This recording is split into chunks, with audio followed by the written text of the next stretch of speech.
Ang sinasabi diyan, hindi porket prosecution kayo, dapat puro conviction. No. Dapat ang ginagawa nila ay justice. Ganon din ang defense. Dapat hindi puro pagtatanggol sa inyong kliyente. Dapat ang ibigay ninyo ay hustisya. Ganon din ang judge. Dapat hustisya. Tayo ay nakaangkla sa hustisya. Siguro yung mga abogado na nagsasabi niyan, ginawa na nilang medalya yung conviction, which is very wrong. Mali yun. So dapat talaga kahit pag-aralan nila mismo, bumalik sila. Hindi ako abogado. Hindi ganyan ginawa ang batas.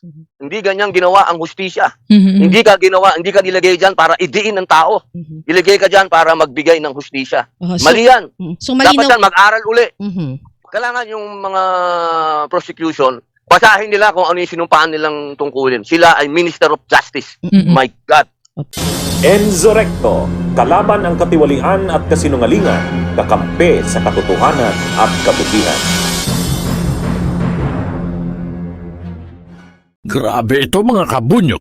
Nagkalat na naman itong si Padilla sa isang interview. Bakit po mga kabunyok? Dahil nananatili pa rin siya sa kanyang paniniwala na dapat hindi one-sided ang prosecutors. Wow! Galing talaga nitong si Robin? Ano? Mga kabunyog, nagmamarunong na naman. At ito pa ang kanyang sinabi mga kabunyog dito sa kanyang interview. Pinagsabihan pa niya yung mga prosekutors na bumalik sa pag-aral ng batas dahil hindi nila raw naiintindihan kung ano ang tunay na hustisya. Grabe, mas malala pa ito kaysa kay Cayetano. Anyway, mga kabunyog ito, pakinggan po natin ang kanyang mga sinabi. Senator, baling po ako sa impeachment trial. Ano po inyong tugon doon sa mga I'm sure na nakikita nyo naman sa social media yung pong mga criticism sa inyo dahil doon sa sinabi nyo na dapat hindi one-sided ang prosecution. Sinasabi nila talaga mo one-sided dahil nga taga-usig sila, tapos may binanggit din po kayo na No, that is wrong. Mali yun kasi hindi ganun isinulat ang ating batas, hindi ganun isinulat ang ating hustisya. Ang hustisya ay malinaw. Ang sinasabi diyan, hindi porket prosecution kayo, dapat puro conviction. No. Dapat ang ginagawa nila ay justice. Ganon din ang defense. Dapat hindi puro pagtatanggol sa inyong kliyente. Dapat ang ibigay ninyo ay hustisya. Ganon din ang judge. Dapat hustisya. Tayo ay nakaangkla sa hustisya. Siguro yung mga abogado na nagsasabi niyan, ginawa na nilang medalya yung conviction, which is very wrong. Mali yun. So dapat talaga kahit pag-aralan nila mismo, bumalik sila. Hindi ako abogado. Pero ako galing ako sa kulungan.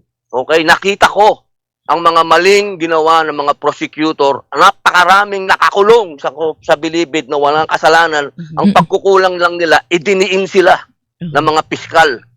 Hindi ganyan ginawa ang batas. Hindi ganyan ginawa ang hustisya. Hindi ka nilagay diyan para idiin ng tao. Ilagay ka diyan para magbigay ng hustisya. Mali yan. So malinaw, dapat yan mag-aral uli. So malinaw po na naninindigan kayo doon po sa inyong naunang pahayag, sir. na dapat hindi walang one-sided. Of course. Kailangan yung mga prosecution, basahin nila kung ano yung sinumpaan nilang tungkulin. Sila ay Minister of Justice. My God. Pero ganito po, Senator Padilla. Sige, go ahead. Sisitahin ho ba ninyo? Kasi nag-press conference immediately after po ng impeachment trial.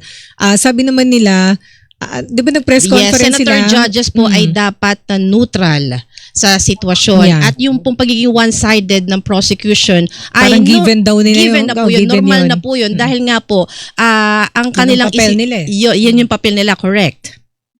Wala akong question sa papel nila.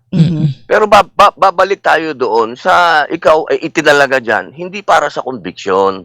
Itinalaga ka dyan para sa justice. Ipasok lang nila yung pinag-aralan nila at kanilang sinumpaan. Yun lang yun. Yun lang yun. Pinag-aralan nila yan, saka may sinumpaan silang tungkulin. Ano pong tugon ninyo, Senator Robin, dun sa mga panglilibak? Actually, hindi lang naman kayo ang mga ang nilalait o inaaglahi. Alam nyo ba yung term na inaaglahi? Sa social media, kahit naman yung ibang kasamahan ninyo, pero kayo po ang kausap namin. So ano po ang inyong masasabi doon sa mga nangmemenos? Wala. Ako ay demokrasya ito. Sana gamitin nila yung pagkakataon nito para mag-aral din. Opo. Kasi ako nag-aaral din eh. Mm-mm. Oo. Ako naman,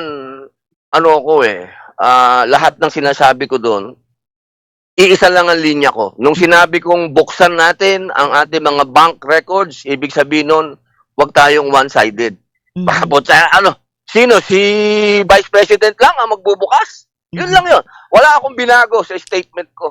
Oo, In defense. English ko lang yung one-sided. Opo. Ginagalog ko lang yung iba yung tinitignan sa tinititigan. It's the same. Opo. Pero paano po ito, Senator Padilla? Kasi may mga nagsasabi, like sa social media, na dapat ay kayo po, sorry sa term, tumigil na po sa pagpo-post sa social media dahil kayo po ay Senator Judge sa impeachment trial.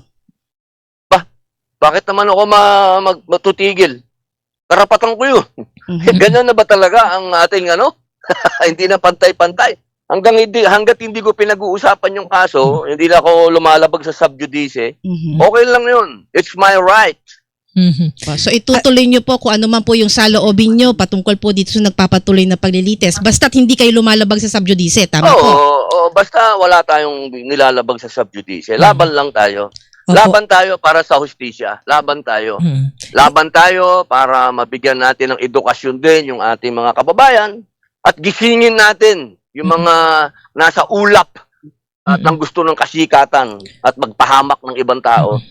Hayan mga kabunyog, narinig po natin itong mga pinagsasabi ni Padilla dito sa interview. Tama ba ang kanyang mga sinabi na hindi raw dapat maging bias ang mga prosecutor at dapat hustisya pa rin ang pinapairal? Teka muna Robin, madaling magsalita at mamuna ng hustisya. Pero bilang mambabatas, hindi mo ba alam ang basic na tungkulin ng isang prosecutor? Ang mga piskal o prosecutor ay nagiging tapat lang sila sa kanilang mandato. Ang suriin ng mga ebidensya at magsampa ng kaso kung may probable cause. Hindi naman darating sa punto na yan kung walang nakitang paglabag si Sara, di ba? At ang iyong pinagsasabing bumalik sila sa pag-aral ng batas ay isang malaking kahangalan dahil mukhang ikaw mismo ang kailangang mag-aral at umintindi muna sa sistema ng katarungan bago ka magmagaling sa publiko.